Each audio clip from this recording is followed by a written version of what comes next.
Yo, it's your girl DJ Narc. What's going on? The rumors of my demise have been greatly exaggerated.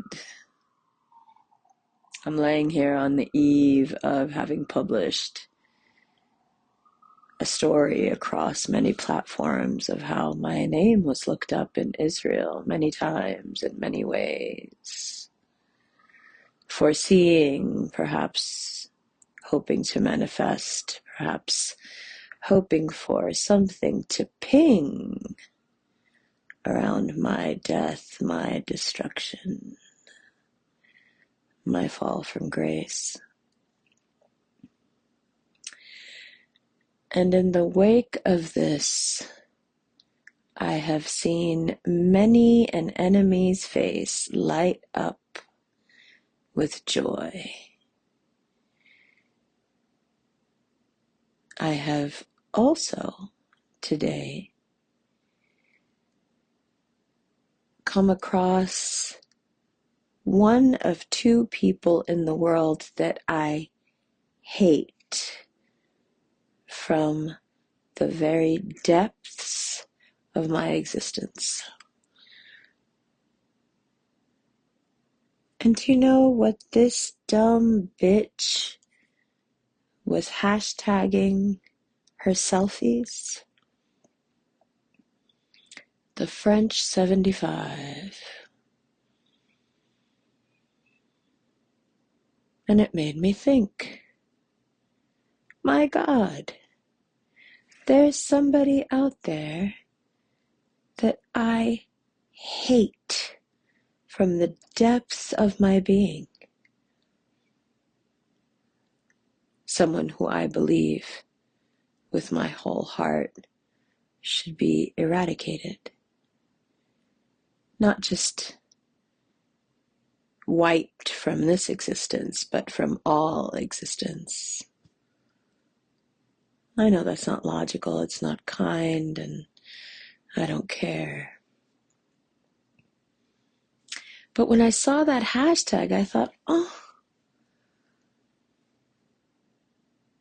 well, it doesn't really matter if I hate her. Actually, there's nothing to hate after seeing that hashtag.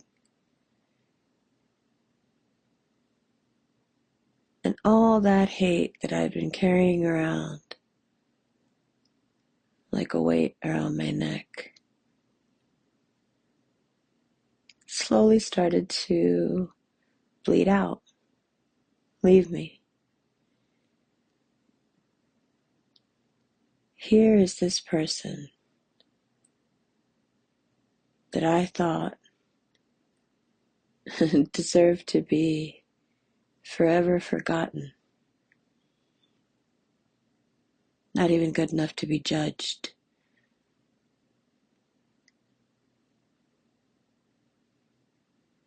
And there she was, playing little revolutionary games in her mind, trying to align herself with concepts that she'll never understand. Can you imagine a gross, run-of-the-mill, affected, gutless worm of a woman playing revolutionary? Can you imagine someone devoid of conscience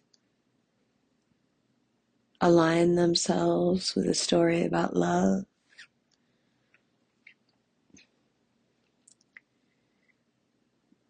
I realized that the reason I hated her was because maybe a long time ago, once in high school, I was her. A person who will never ever see past romantic love. A person whose existence would be perpetually shallow, because it would always focus around the attention, the affection, the acceptance and affirmation that comes from being around a man. I realized that I had spent so long despising this woman, from the way she looks, to the way she talks, to the way she dresses, to how weak she is. I realized I had spent all this time despising something that I could have easily turned into if life hadn't taken such violent turns.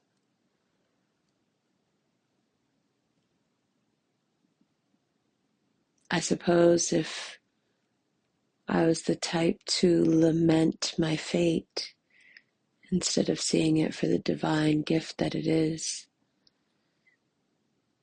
perhaps I could have turned out to be her despite the violent turns.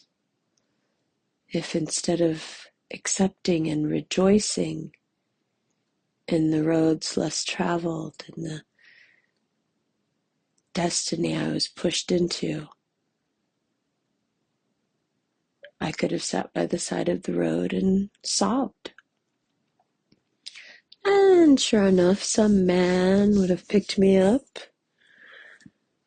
dusted me off, and made me his newest trophy.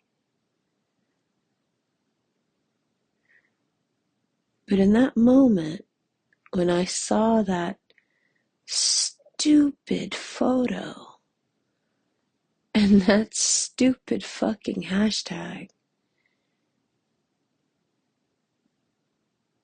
I realized this bitch was still sitting by the side of the road.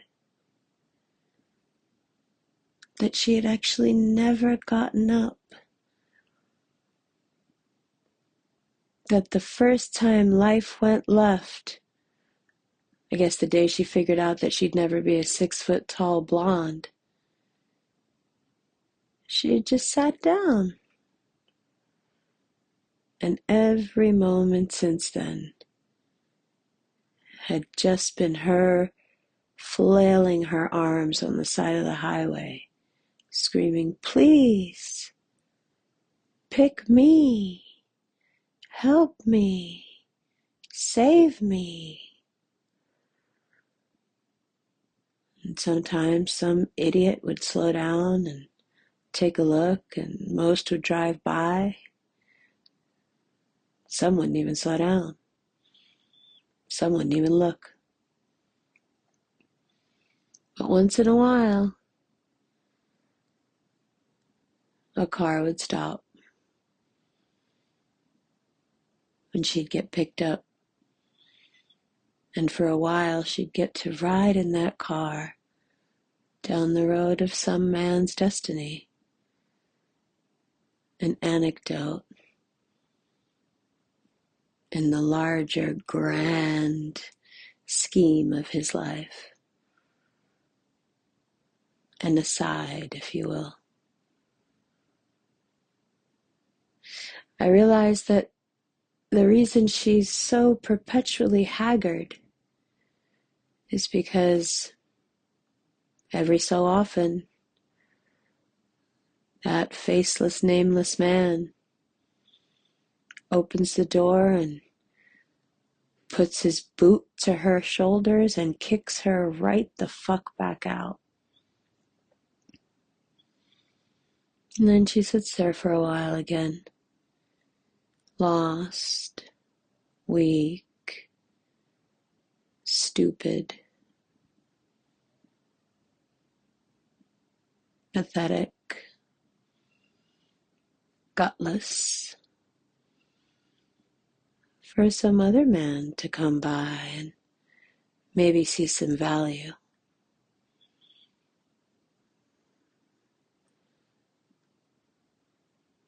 I realized that I had spent so long hating somebody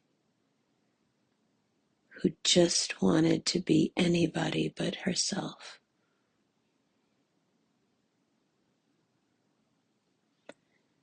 So many things became clear in that moment.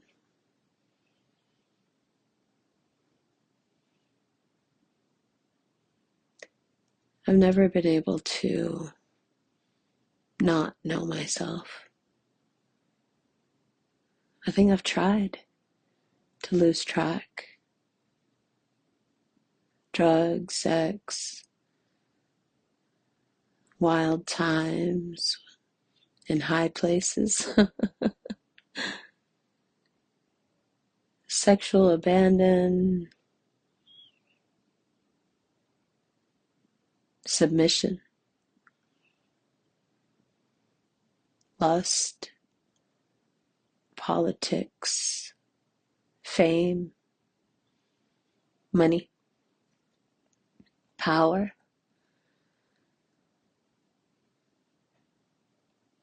I never dabbled in any of it too long because it never had the desired effect. No drug has ever been able to make me forget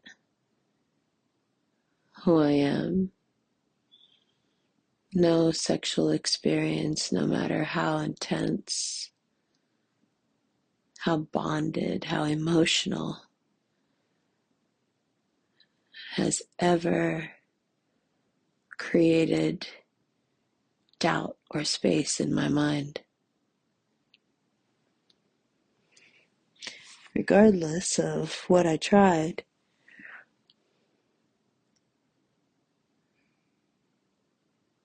who I am and the reality of what I am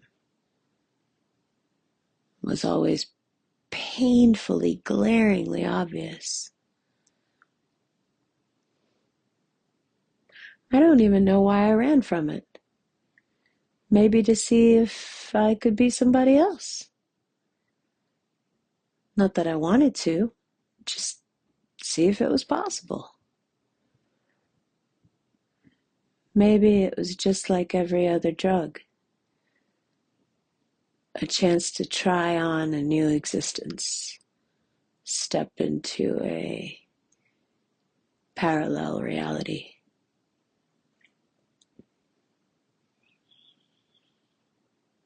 But when I saw that hashtag and I saw this old lady doing weird old lady cosplay things, I realized she had no idea who she was. And that's why we never got along. Because no matter how much I tried to forget, I've always known exactly who I am. And that she was desperate to never know because she was so afraid of what she would find out. And I was so desperate to see if there was even more of me out there because I like what I am so much. It was never going to work. And yet, fate saw it fit for our paths to cross again and again and again. And the uncomfortability settles in that no matter how twisted and bent the funhouse mirror, it's still you looking back at you.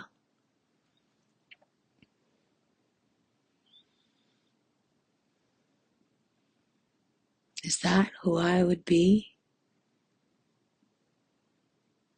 if I was playing revolutionary?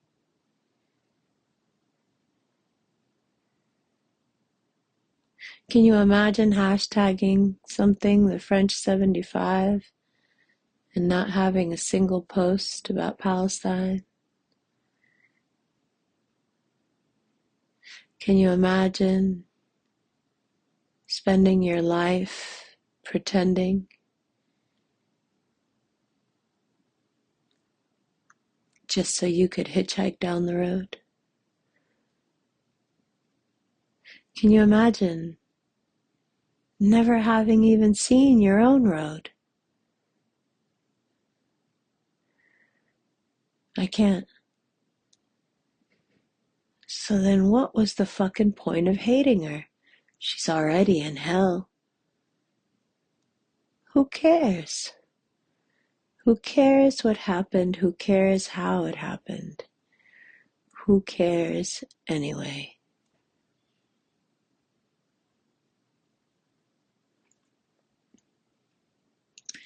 And now, with a little distance,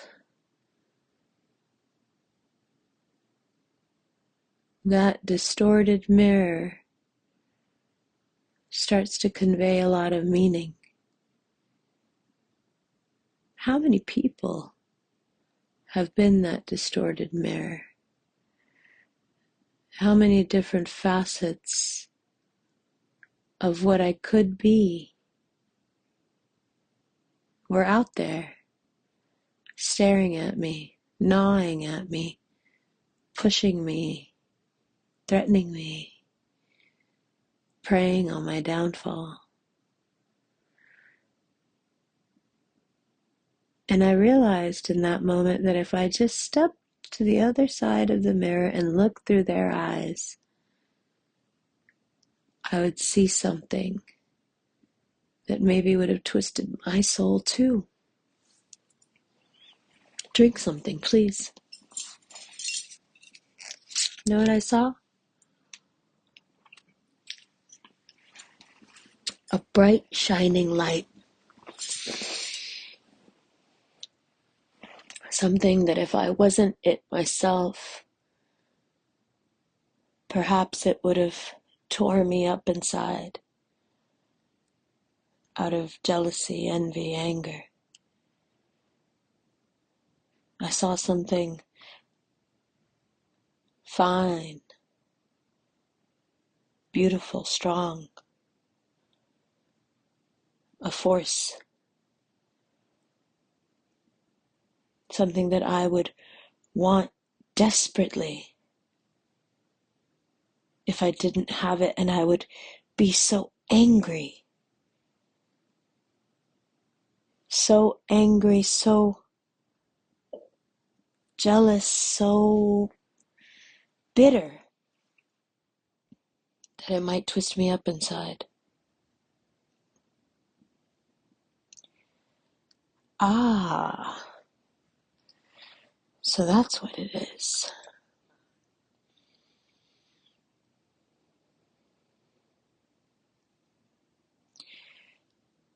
It's impossible to continue with the life that I had before I realized this. Everything changes in this moment. Not because I'm on a criminal amount of edibles or because I've been really sick for a few days or because a tiny make-believe country on the other side of the world who thinks they can kill everybody has been trying to kill me. No, the world is different now because I've seen the revolution.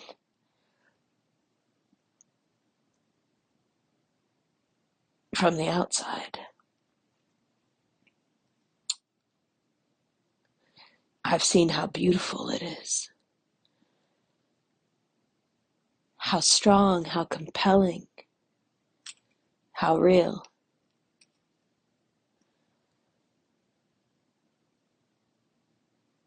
And all there is on the other side of this funhouse mirror are piles of carcasses. Women who could have been, women who should have been, but can't. They want the fate that has been glorified when it's one amongst billions. They want the fate that they write movies about, play songs about, find poems in the wilderness about.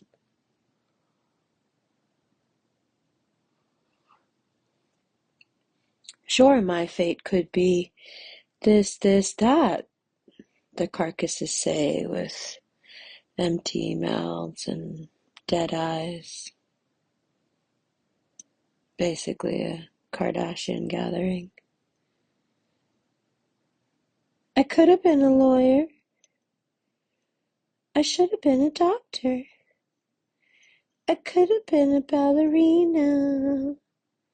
I could have been a model. I should have been his wife.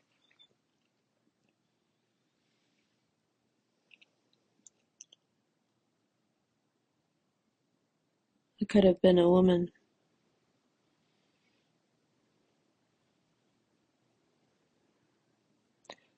A woman that the world had to take seriously.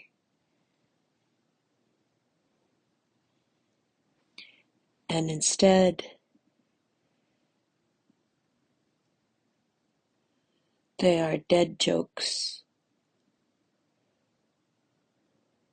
And they stare with their dead eyes and tongueless mouths into the abyss that is the backside of the funhouse mirror. See, on my side of the mirror, they always look distorted as fuck. Weird, squiggly beings. Too short in certain places, too long in others. But from the other side, it's a light show.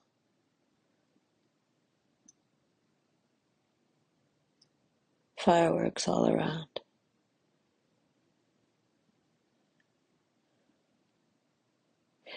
In Vedic astrology, I am a Rohini. And the Rohini are known to attract intense jealousy of a very specific sort. Why not me?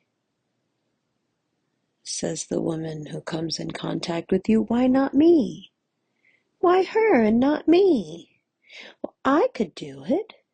I could do it just as good. In fact, I could do it better because I'm smarter, or I'm prettier, or I'm whiter.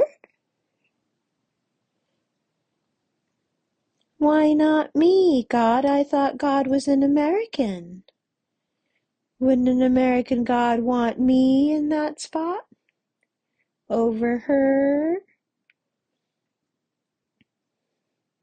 I thought God was a colorist Arab man. Wouldn't they want me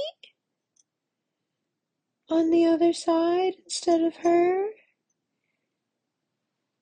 And so the carcasses get up, and like a bad thriller rendition, they do their dance. Put me in, coach.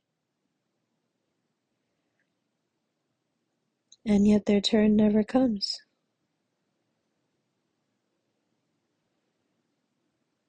Maybe if I was more like her, you'd love me. Maybe if I was more like her, you wouldn't cheat on me. Maybe if I was more like her, people would notice me. Maybe if I was more like her, people would love me.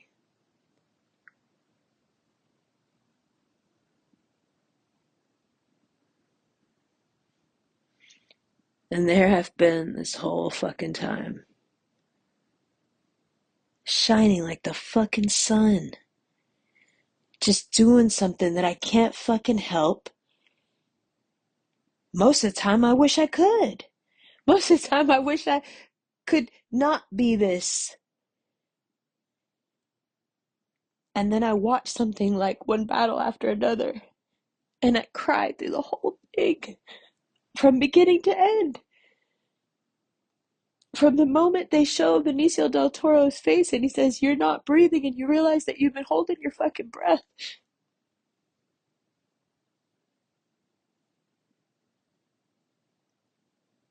Because isn't that what they make you give? They make you give everything. I was saying to a friend the other day, that scene in Jason Bourne where Clive Owen is trying to kill him in the brush. And Jason gets the drop on him and shoots him, and Clive Owen's bleeding out, and he looks him in the eye and he says, "Look at what they make you give. Look at what they make us give."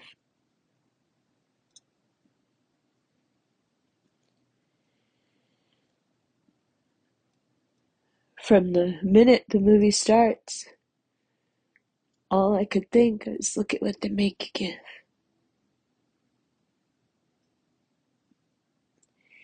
And if you can't help it, you can't help it. And even when you know you might be in danger, you can't help it. And even when it could cost you your career, you can't help it. And even if it costs you your friends, you can't help it.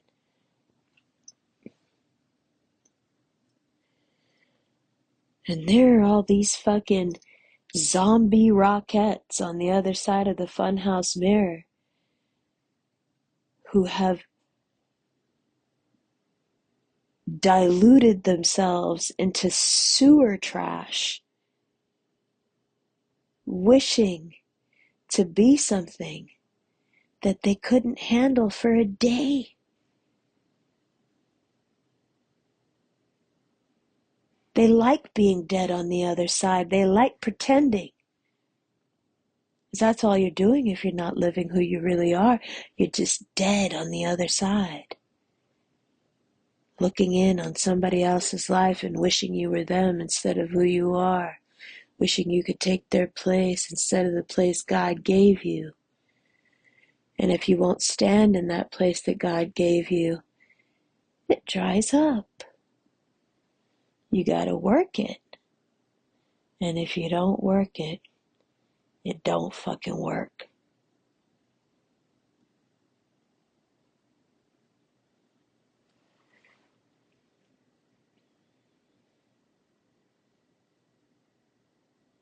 There are so many times during that movie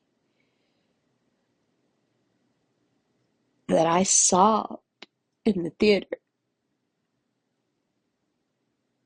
Every time they show that little girl's face. Because she's so beautiful.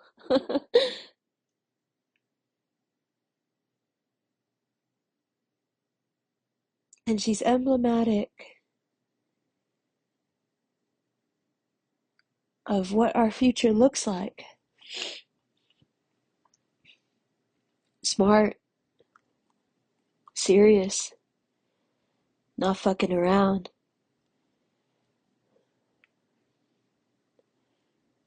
With a sense of autonomy, power,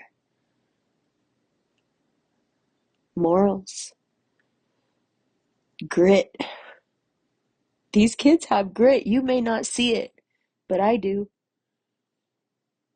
They don't want the world we're making. They don't want a world that's left behind for them. They don't want our fucking trash. They're not us. They're not fucking Gen X and millennials that'll just scoop up the shit that boomers fucking wipe off the table. The crumbs. No, these kids will burn the whole fucking place down before they do that. That's fucking grit. And it makes my heart swell with joy, with pride, because I see it and I love it. You may not see it. You may count these new generations out, this Gen Z, this Gen Alpha, but I'm telling you, they're the ones who will, or they're the ones who have turned this entire world on its ear for the past few years. They're the reason that there aren't fucking carpet bombing tours going on over Gaza right now. They're the reason. Not us. Them. Because for them, the struggle is a fact. It's not a choice. It's not something you can pretend to do.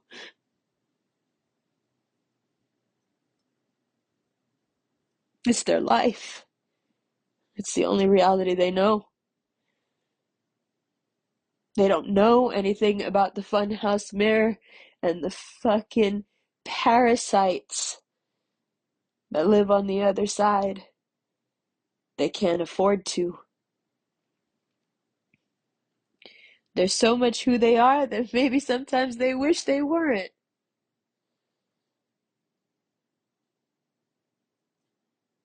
And the ones that haven't figured it out yet won't get in the way either. They'll just get tossed in the fire like everybody else.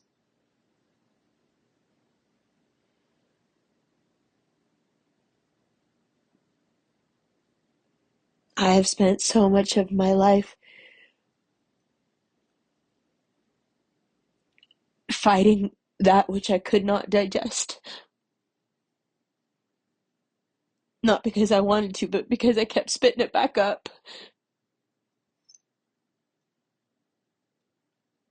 I have spent so much of my life trying to find a quiet corner to vomit it up in. And somehow that fucking quiet corner always ends up being a fucking stage with a spotlight.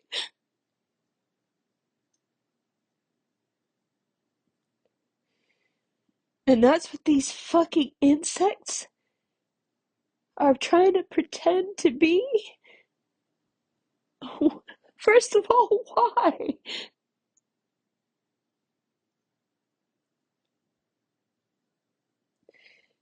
And secondly, how come you didn't spit it up? How come? How come you ate that shit down? You were able to digest that shit? The wrongs, the injustice, the cruelty, the racism, all of it. To children, to women, to people of color, to entire fucking ethnicities, and you say nothing. You talk in vague generalities and take selfies while people get blown to bits at weddings held in school shelters. Yeah, yeah. French 75, baby. What a rush. Maybe if I flip my hair. Isn't that what she used to do in 2018? Maybe if I say motherfucker.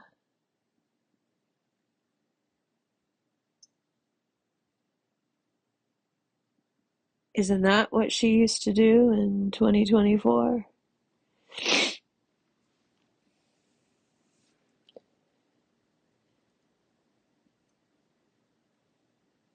But you know what?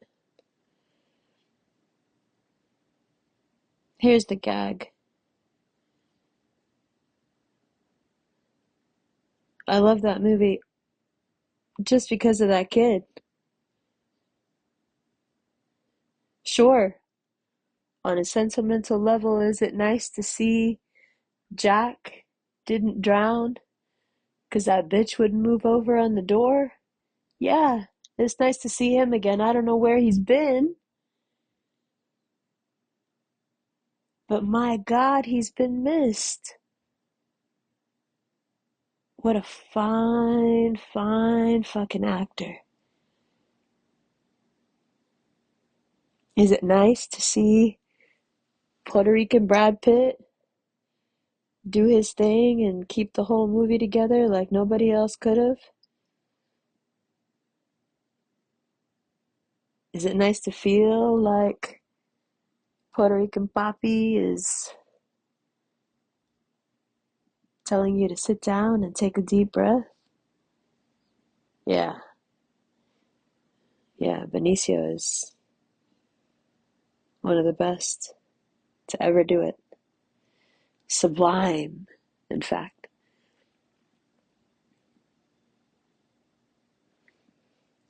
Must be weird for Brad Pitt to look at someone who looks almost exactly like him and can do something he's never been able to do.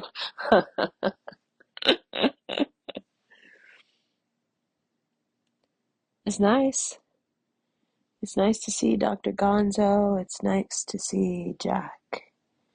Or Howard, whatever you prefer.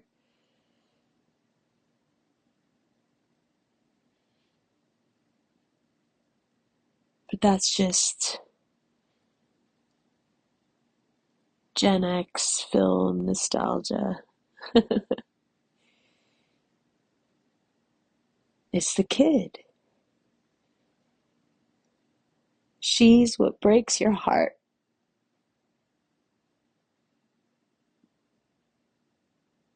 because it's so beautiful. The future, that is. The future's so beautiful and it's so bright. No matter what you think and no matter what it must look like right now, I promise you, I gotta vomit it up, so you may as well listen. It's not as bad as you think. I know it's really, really, really dim right now, and it's hard to see, and the world is flooding and burning at the same time, and they're putting people on trains, basically, yeah. But I promise you the future is bright, because I realize that kids are just, well, it's you admitting that there's something more important than you. Children are an expression of faith that a future will even exist to house them.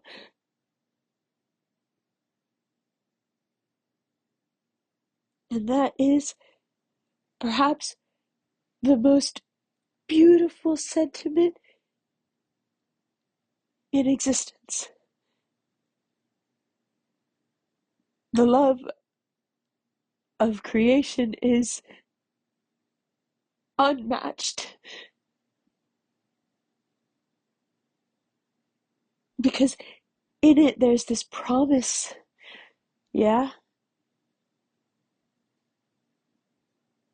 that the future will exist.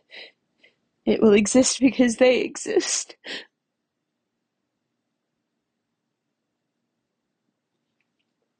Sure, we may be the first generation, us Gen Xers, who won't do better than their parents, and that's okay.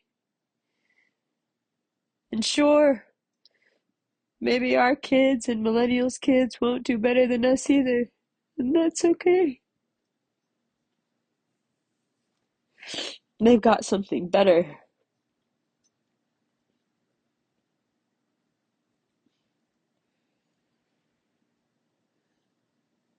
They've got right and wrong, and not the spin version that they keep using to make us go vote. Are you still voting? And this, guys, is why voting is important. Voting is important on the local level, there's no doubt. But if you think for a second that these people would ever let you decide who runs this world,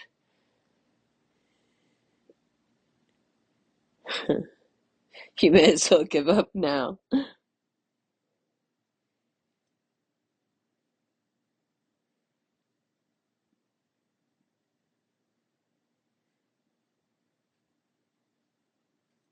And you know, that makes me think this. Drink something, please.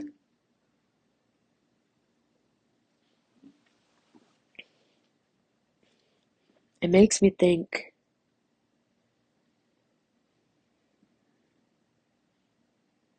that all those girls, all those ladies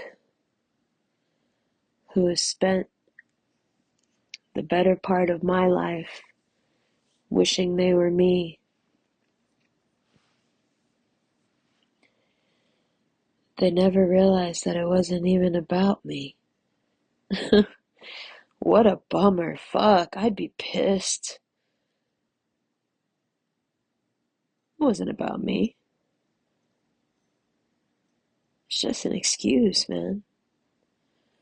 It's just an excuse to carry these genes into the future. It's the future that matters.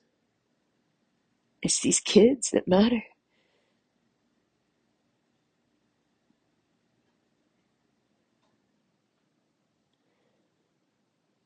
You spend all this time hating and competing and gossiping and copying and throwing subs at someone who wasn't even the point. Someone who's just literally an excuse to pass this light into the future. And if you had just focused on your own light, you could have passed that forward too.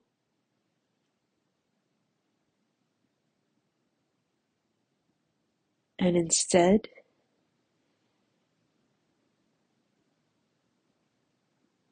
you put out your light so you could try to steal mine, ensuring that you don't make it into the future.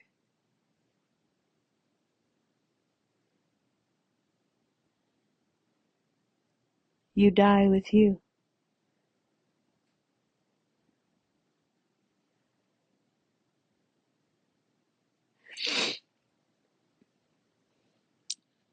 It's devastating when you really stop to think about it. It hurts. And in a way that I never thought I'd experience. What scenario would I have to be in to have empathy for this set of crocodiles? And yet I do. I feel it. I feel... I have Rashomon playing in the background. This bitch is being mad dramatic. I feel more than pity. Pity's such a shallow, fucked up sort of emotion. I feel a deep empathy of a life not lived, a fire put out, a cosplay that goes on too long, and the outfit starts to get itchy, and you just want to go home and take a shower or a bath and put on some natural fibers. Fuck, you've been walking around in this polyester for how long? Aren't you suffocating behind that $2 mask? It can't be comfortable wearing a polyester version of my skin. Especially when I know what it's like on the other side. Here you stand in this plastic version with sharp seams cutting you everywhere. You're hungry, but you have to go to the bathroom, but you also haven't slept. This mask that keeps you from breathing, little peepholes for eyes you can barely see through. And yet you look in the funhouse mirror and you see me. And it makes you so happy that you almost can do what I do. Do you know how much real empathy that cracks in me somewhere? Because I know, compared to that itchy costume you have on and those little tiny pinholes you're looking through, I know that the reality of being me is like spending the next 6 months in Monaco with all the money in the world.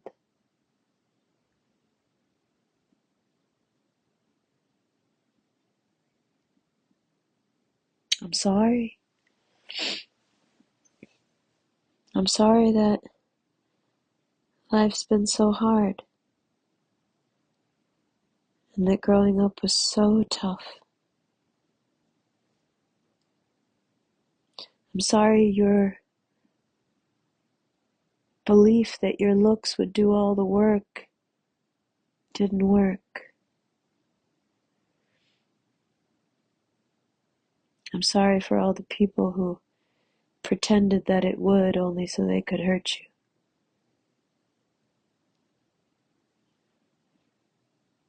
And I'm sorry that you had to watch me live my life, never falling into those traps.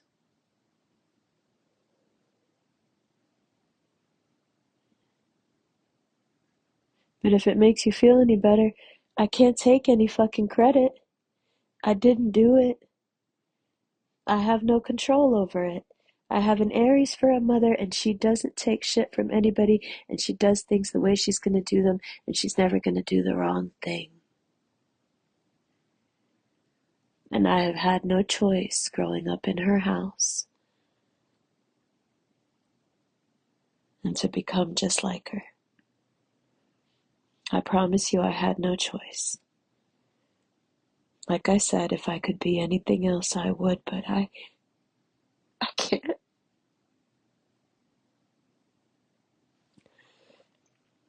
All day, very tall, good-looking men have been calling me.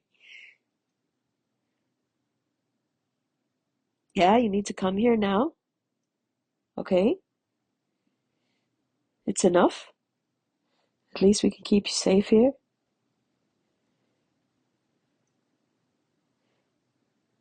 Yeah, okay. Did you pack your bags? Are you packed? I can send a car. Hey, I heard that, you wanna come down here? I think you should. Hi. I know you don't want to talk to me, but I gotta go do this thing for 3 months. You wanna come? You can stay with me. I'll just shoot him in the head if we see anybody. Please?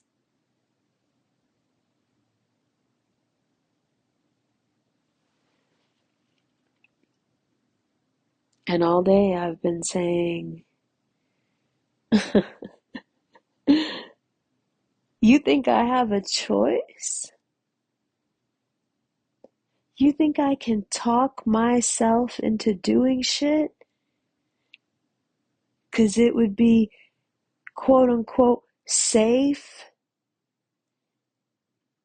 You think someone runs away as an 18-year-old with no job and no money and no prospects into the fucking jungle, the death jungle that is New York, because they can help it? You think somebody gets the ADL mad at them to the point where they put them on a fucking list in 2001 because they can fucking help it? What makes you think I can get on a fucking plane and come to fucking Stockholm? I can't. Well, technically, I'm not in Stockholm. Okay,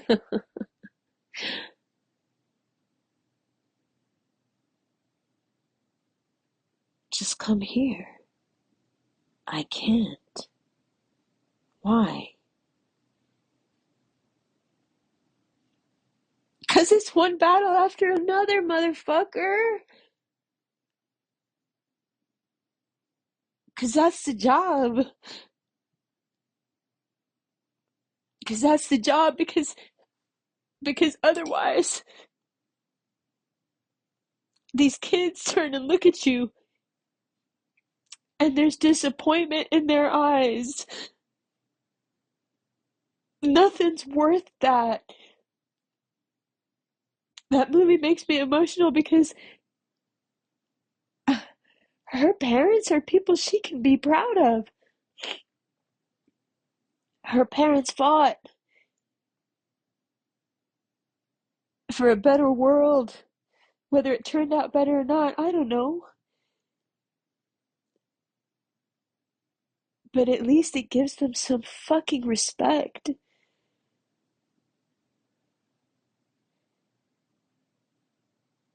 And I told man after man today, I didn't leave when the FBI told me my phone was tapped in October 2001. Why would I leave now?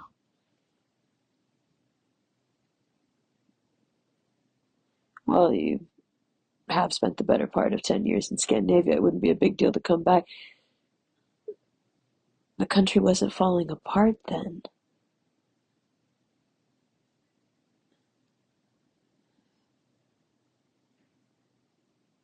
What's all this talk about America and what it's done for me or for my family or for every other family that white people keep telling us doesn't belong here? What's all that lore about then? If you won't fight, did it never mean anything at all? And I know I've said it before, but like it shocks people. I love this country. It's my home.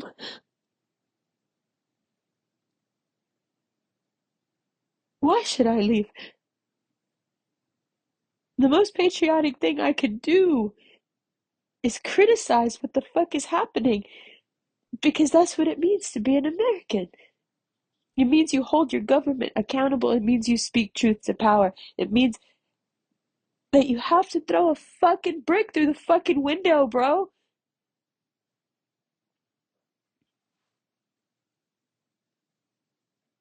Well, that's not what your founding fathers would say. Yeah, well, fuck the founding fucking slave owners. Who gives a shit? There is this external perspective on this country that we actually think that the people who run this place or made this place are the people who make this place. And that has never been the case. This is a country built on the blood and sweat and death of the innocent. An entire population of enslaved indigenous. That's who built this place. That's why it's worth fighting for. Not because a bunch of cannibalistic white wizards say it is.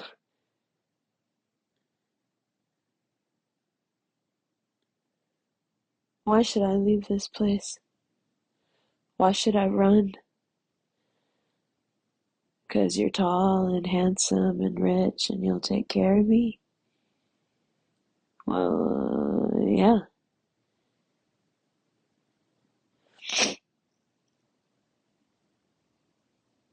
And what about everybody else? What about all those people who'll never get to hear about what's happening here because I won't see it with my own eyes, so I won't be able to tell you? What about all those kids out there that need somebody to listen to who isn't on the other side of this fucking mirror dancing around in fucking crocodile cadavers? What about those fucking kids? Because the whole job of holding the light is so you pass it. What do you want me to do? Put it under a bushel and run off in the middle of the night and go hide in a fucking lake house somewhere? In some remote part of Sweden where no one will ever find me? I've played this game before. And it's always a fucking Virgo. Hey, I have a good idea. Here's a glass house. Hey, here, I got a good idea. It's a wooden house. Same idea. Except the wooden house is going to burn a lot quicker.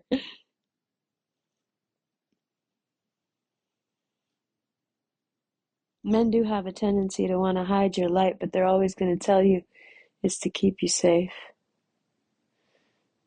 But it's really just because they want to be the only one that can get warm.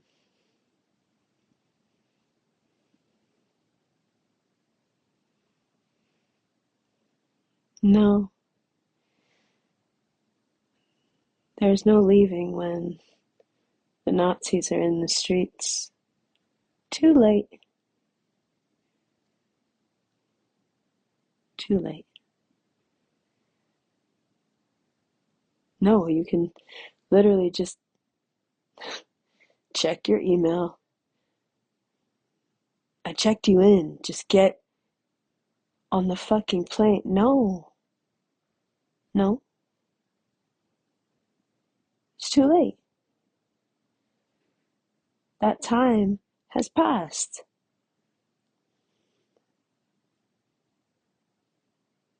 Somebody's gotta fucking give a shit, right? And everybody else who can is leaving or they're long gone. Because they don't give a shit. But one day somewhere in a galaxy far, far away, they're listening to this now. And it's part of 21st century war economics. The fall of the American Empire is probably the name across the syllabus. Hi guys, how are you? I bet you're listening to this through some sort of translation device, I would assume, so you can all understand it, regardless of what little corner of the galaxy or universe that you're from. Hello! Gosh, I hope some of you are 6'4" and taller.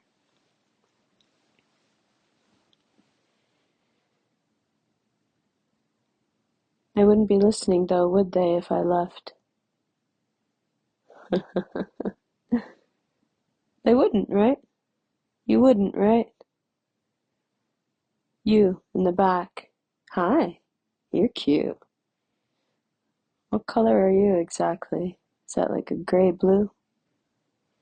It's nice.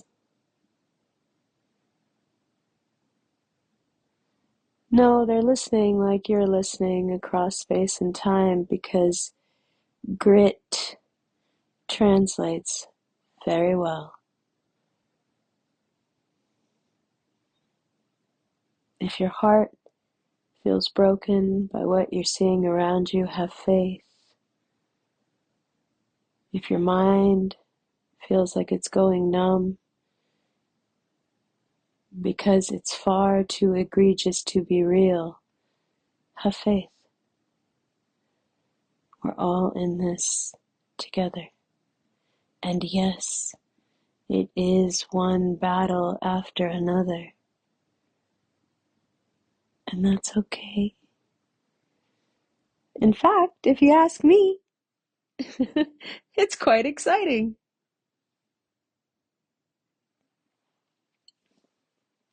Amber, this isn't a game. Sure it is.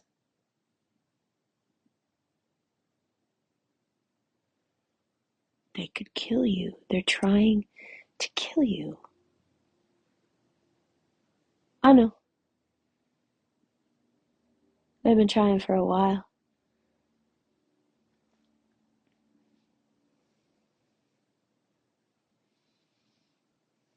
I had a friend say to me today, man, they must really hate you because they can't get you.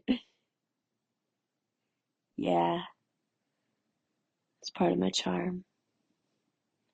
12th house tings.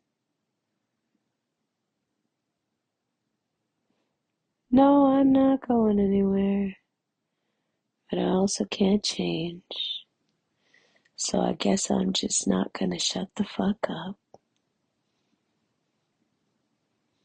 I guess I'm just gonna keep doing what I do, which is shining really, really bright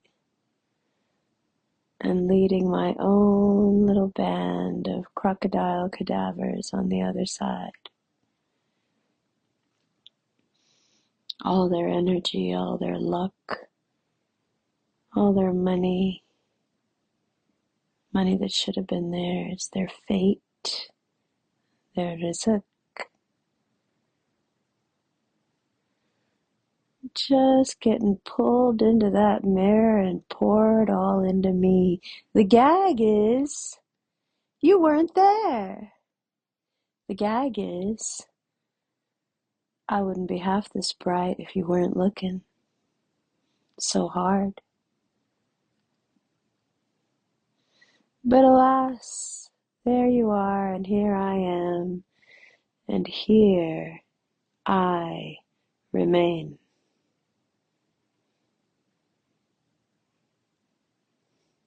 Fear is the mind killer. Never forget that.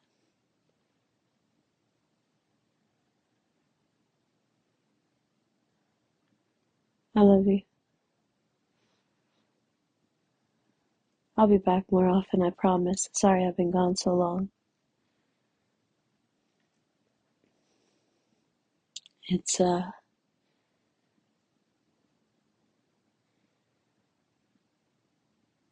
it's hard not to be able to do things on command. It's not that I don't like talking more often.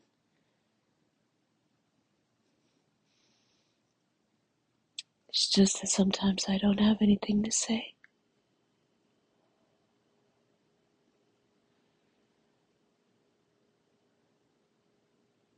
It takes me a while to put the pieces of my heart back together each time. But they all come back together, and when they do, I have a lot to say. That's usually when I pop up.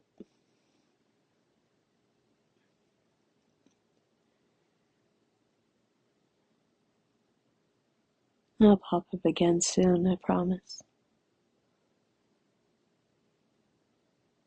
I love you. It's your girl, DJ Narc.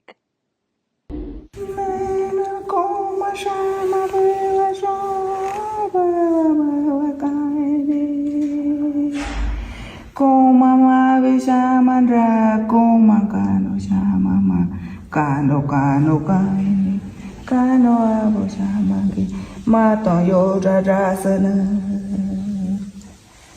Kano Aboshamagi, Kwanka Shamana, Kamane, Kano Aboshamagi, Mato Shina Sana Masina.